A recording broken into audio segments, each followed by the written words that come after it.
All right, Woe Unto You Rich, Part 8. Now, this one I wanted to kind of start a little differently because just some things have happened the last couple of days. And so I've got some testimony that I wanted to kind of go ahead and throw in here into this series. And so just for some background, first off, that, back in early April, in the first week of April or so, I was, laid off from my full-time job. Been in human resources for quite a while. And so I was laid off there, and I got to the point where I wasn't really happy there anyway. So it was really an answer to prayer in itself, being laid off. I did get a severance package, and it was really perfect timing. It couldn't have been better timing that it worked out. Even though it was stressful being there when I was, and I had been looking for jobs and applying for stuff, doing some interviews and stuff like that before even being laid off. But in the end, it was, like I said, a real blessing. And even now, it was for a real estate construction company. But right now, even like as I was leaving, like the bonuses were kind of going away anyway. Last I heard, they were not even building that. They're not even selling much right now. So I think economically too, the Almighty knows all things. And so, I'd be literally still, stressed out, overworked, and then getting even less pay ultimately because the bonuses would, basically have dried up.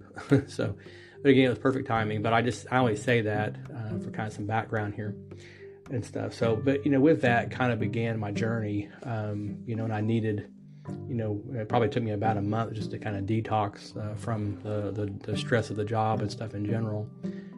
But since then I really, been, heavily, even more increasingly into the scriptures, reading it, and only now, honestly, can I say where, now I can comprehend when I read scriptures about,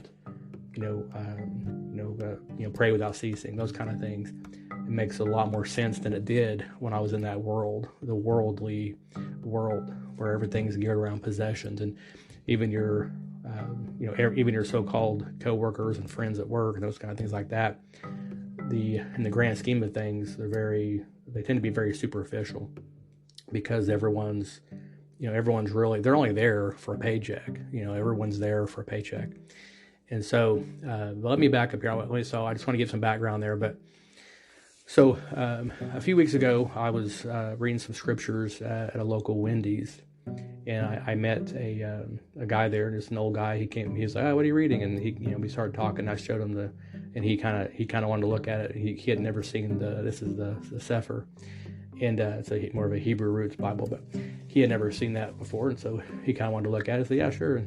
And so he sits down, we start talking, and he actually teaches like church history. He's a pastor himself, teaches church history and Greek, and stuff. So we got some really good, Bible discussions on some stuff. And then there was one I was asking him about on his thoughts on, and he wanted to go look. He was like, well, let me look it up.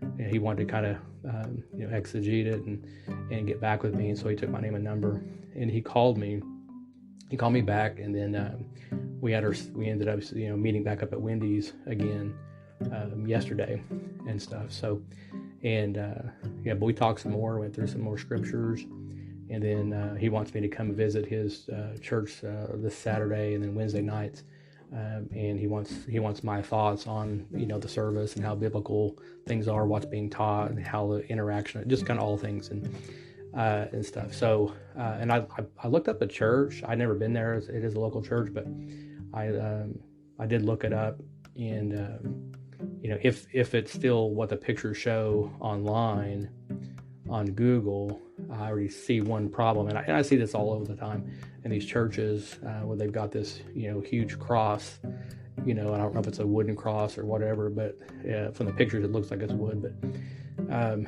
right there on the kind of the stadium or the podium, kind of podium area and all that. So, and I said that's pretty common these days, and so right off the bat, just from that, like I said, I go there Saturday and find it's not there. But if it is there, I'm already having visions of, I don't know if you'll let me preach on the topic, but talking about, preaching on idolatry and, literally tearing that thing down right in front of the congregation is what I would do. So, because, rather than trying to do something like that in secret and take it down, stuff like that has to be done, honestly, has to be called out in front of the whole congregation, because everyone in there having an idol, we're not told anywhere in Scripture to have an idol, to make a cross. It doesn't say make a cross in remembrance of me. It said we are not to have any graven images, period. And so, but I'll see what happens on Saturday, and that maybe I can update that. But so I did get that kind of a church invitation that just kind of miraculously just kind of happened on its own naturally. So if it is God's will, then we'll see what happens. And then also yesterday, so I was running around. I was driving, and there was a lady out by, not on the highway, but there's another little side road off the interstate, and there was a lady at the edge there, and she had like a bag in her hand, so it looked like she was kind of like waiting for a ride, which was kind of a weird area to wait on this intersection there, on one of the corners of the intersection. But and I kind of thought, well, that's kind of odd, but I drive by, and I thought, well, I wonder if she needs help. So then I come back around, and she's still there, and I kept thinking, well, does she need help, or what does she, and it was kind of hard to get to where she was at in terms of your car, because there was like a big slope that sloped off down into like a ditch right there. So she was kind of in a bad spot, and so but eventually I came back around, and then when I saw her again, she was like hunched over. She wasn't even standing up. She was like hunched over, with this bag. And she's out in the hot sun all day, so I thought, I've got to stop. I've got to see what's going on, because I can't, I've passed her multiple times, and so I stop, and I go up to her and say, ma'am, and she's like hunched over still, just standing there. I mean, she's standing up, but she's like hunched over, and she wouldn't even respond to me. It was really, and then I see her arm. She's got like needle marks in her arm, and stuff, and she's just like totally out of it. And I couldn't get her here to even like look at me, say a word or anything. So I ended up praying for her there, right there on the intersection there. So I pray for her, and then I decide, well, she's not responding. So I did give her some water. I had a bottle of water that I gave her. She didn't drink it in front of me. I assumed she drank it after. But so I decided, well, what am I going to do? And so I ended up calling 911 and just said, told them what was going on. That she's over here, she's not responding. She's either on drugs or dehydrated or something going on. And so they were going to get the cops out. So to see if they can do anything, at least to get her help. And so I thought, okay, well, let me. So I went ahead and went back home. To get my kids off the bus and all that stuff, and then I thought, but it kept, this, seeing all this stuff was very emotional for me. And then by the time I got back to the car, I just started bawling. I couldn't help it. I don't know. It just really hit me to see this side of things that, when we're so busy with the things of the world, these are things we don't want to see. When we're so busy building our own little kingdoms, we honestly don't want. We want to close our eyes to these things because they're ugly. We don't want to see that side of the homeless and stuff, and people that have real needs, to be saved. So I prayed some more in the car on the way back home, and stuff. And it kept sitting on me so much, and I thought, well, hopefully the police came and they at least got her somewhere to get help. But I couldn't let it rest, so I had to go back up there.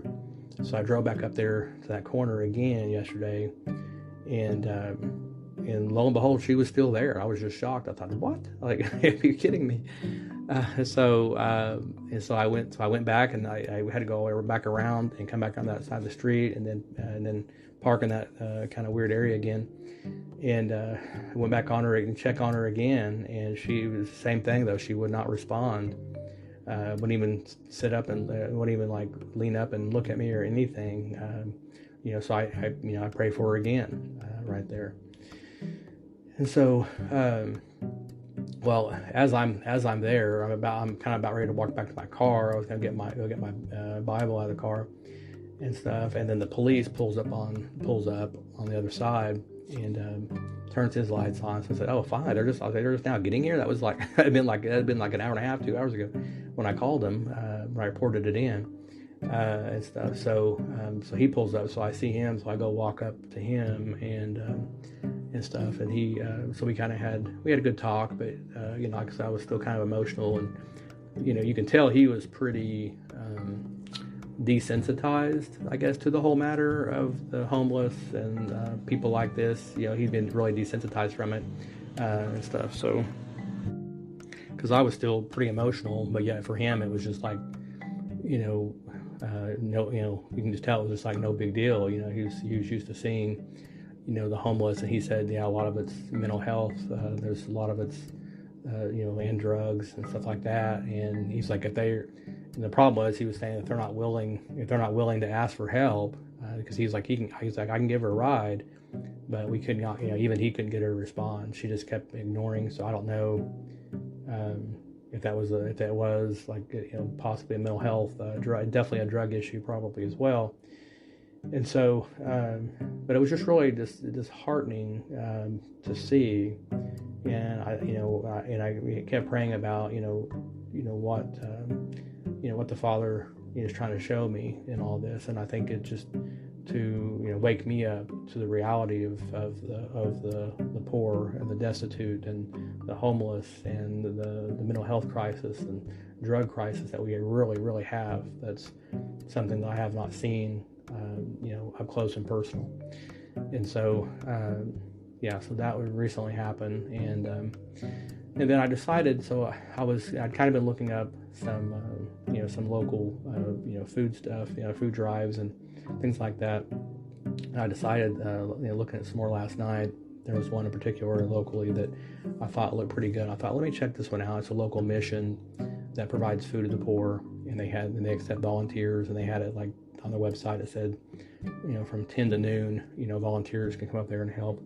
And so, so I was like, okay, I'll plan on doing that. Well, so I was gonna try to do that anyway. Well, then my oldest daughter, she misses her bus this morning, and so then she calls me, and then around like 9:30 or so, 9:15, 9:30, and says her bus never came. I was like, you probably just missed it, or maybe it came a little early. So I had to go drop her at high school.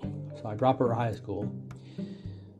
And then, so I check her in. Then as I'm leaving, I'm looking left, and then within the high school there's another little street on the side where the buses go. And I'm looking over there, and there's a kid on the ground. There's another lady over there, checking on him. And so I'm like, what in the world? And so, so I quickly whip my car around to that side and drive over there close to them. And see if they need help, because I'm sitting there thinking they may need to go to the hospital. They may need this kid to go to the hospital or something. And stuff. So I go check on him, and so she's like, "Can you stay with him so I can run inside?" And while she did that, I said a quick prayer for him. And he was saying he's got, I guess, POTS or whatever, and I guess it's I think it's like a heart arrhythmia, a heart issue, probably from the jab stuff, honestly. And then some other ladies come out, including a nurse. She comes out and is checking his heart rate. And I mentioned to her, he did say he said something about POTS. I didn't know what it was at the time. I hadn't heard that term, but and then another young girl was there, and she said, yeah, he has the same condition I have, and so. Not to get political, but I think it makes me think that this is probably some of the consequences from a lot of the jab stuff that was going around during the pandemic and stuff. So luckily, me and my family stayed away from that, and we trusted in the Almighty rather than so-called medicine. But we're seeing more spikes in that. So, and with that said, though, it was really disheartening to see. Such a young. I mean, this was a young kid. I mean, he was, I think he was helping with the school or something like that. But he must have been out of high school just barely himself, or maybe a senior or something like that. I mean, still very young. And here he is on the concrete laying down. Luckily, he didn't hit his head too hard. I think the lady said he kind of fell on her when he fell, and then he may have hit his head just a little bit. But I mean, he's got very young kid, maybe 18 to 20 years old, probably young kid, heart issue, that likely, he definitely won't make it to a long life. Okay, just that kind of thing is very unlikely. He's going to make, without some kind of healing or something, eventually, or pacemakers, those kind of things, maybe. But it's just really disheartening to see the youth being affected this way as well and stuff. So so I made sure he was. So they were kind of making sure he was stable, and I kept asking, "Are they going to bring an ambulance or what's going on?" And she said, they were like, "Yeah, I think so." But once they had like 5 or so people out there, including the nurse and all that, I was like, "Well, if he's okay, then I'll go ahead and go. I just want to make sure that everything's okay. If y'all need a ride to the hospital or anything and stuff." So, but they were working on him and stuff, so I felt better about leaving. But I just it was just crazy. And stuff. So, well, then I was like, well, let me go ahead and go. By then it was already about 9:45 or so anyway. So I looked up that local mission. I thought, let me go ahead and head towards the mission that I wanted to do and stuff. So I went there. And it is kind of, anytime you do something brand new like that, it is a little nerve wracking. You do have a little bit of a fear and kind of nervous tension, if you will, and some anxiety about it, I guess. And I had some of that in the beginning too.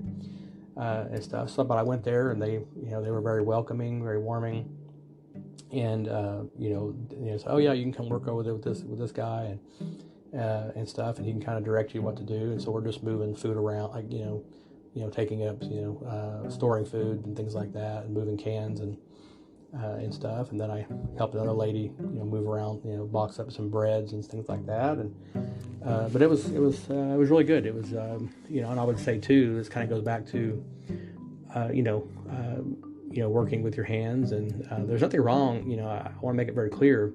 There's nothing wrong with work, with hard work in general. There's nothing wrong with that, especially in this sense. I wasn't working for a paycheck. I didn't get physical money out of it. That's not the point, and stuff. So, but I've seen too that, like, they're very, people are very down to earth. They're very, loving. There was one guy I met there named John, and he even told me he came out of drug addiction and stuff. And so he's had several lapses, but he was praising the Almighty and just saying, yeah, he took me out of all that, and I've been saved. And so it was really good to hear some real down to the earth just common folk that here's some real life testimonies and stories that I don't know, you don't hear much in the so-called real world, if you will, the corporate America. Those things are kind of, a lot of that stuff's kind of forbidden a lot of times. Or if you do, it's like, and I've had some talk. I know some other believers at my old job. It's always like there's just a couple of them that you can kind of, and I was HR, so obviously it's kind of off limits for HR typically. But there's some people that they were totally open to talking about my faith and stuff. So you kind of get to where you kind of know those friends and stuff. But with the corporate America though, what I find is people are more apt to it's a lot of times it's more about join my church. Okay, there's a big difference between just praising the Almighty for what He did for you and giving your testimony. That's one thing, but with the kind of, I would even call it a corporate church model, it's always about join my church. And they're wanting to get kudos of man. They're wanting to get kudos of the local congregation and all that. Oh yeah, I invited so and so. Well, that's still a worldly thing, and I tell you, they've already got their reward. Just like Messiah said, they already got their reward. Just like the Pharisees, they want to pray loud. They want to, they want to wear all this fancy stuff, and they want, they want to fast, and they want to make their faces, look all sad and disfigured. They already got their reward in front of man. So they're not going to get a heavenly reward for those behaviors. And so it's the same mentality that we see and stuff with the things of the world, and everyone's wanting to get kudos because they think it's righteous. But at the end of the day, again, things like that, they've already got the reward.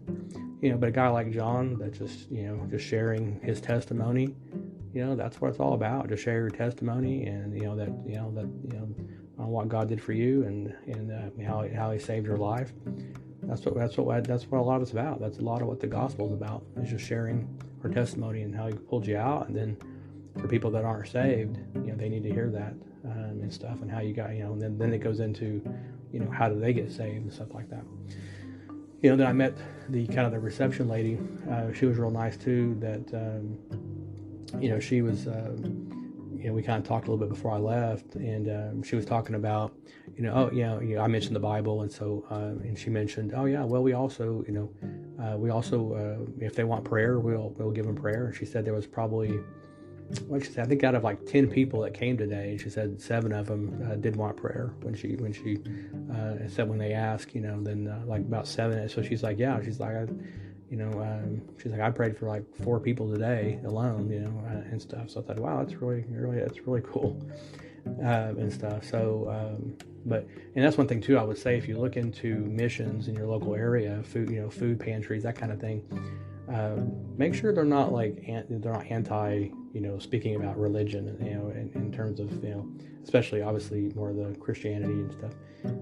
But just make sure they're not, because like I said, I did find a lot of nonprofits that were doing food stuff, but they were not, they were not, their website didn't mention anything about, Messiah or anything. So I'd try to avoid those unless you don't have any other options, I guess. Then you might look at them. But I would try to get some that you can, commingle that your faith, and so where you're actually able to, sharpen each other. Okay, you're if you can go places that these people have, they all believe in the same thing, or at least most of them. You're all there for the same cause, and this is building up the brotherhood, more of a camaraderie and stuff, and really, in my opinion, the true church, the true ecclesia, which is the assembly of believers and stuff. So I was going to talk about the parable of the sower with the seeds and all that, but this one's gone. Just all the crazy stuff's been going on the last few days. Was a lot longer than I thought. So for that reason, I'll end part 8. I think just on this, and I'll save the parable of the sower for part 9. Okay. But think on these things. I think things, and it just kind of shows you. Kind of the point is, as we move and start focusing on the things of Elohim, of the Almighty Father, we start focusing on Him and His kingdom. Then all of a sudden things happen. Things will start happening in your life. Trust me. Just start moving that direction, and things will start happening. So be blessed in Messiah. Talk to you soon.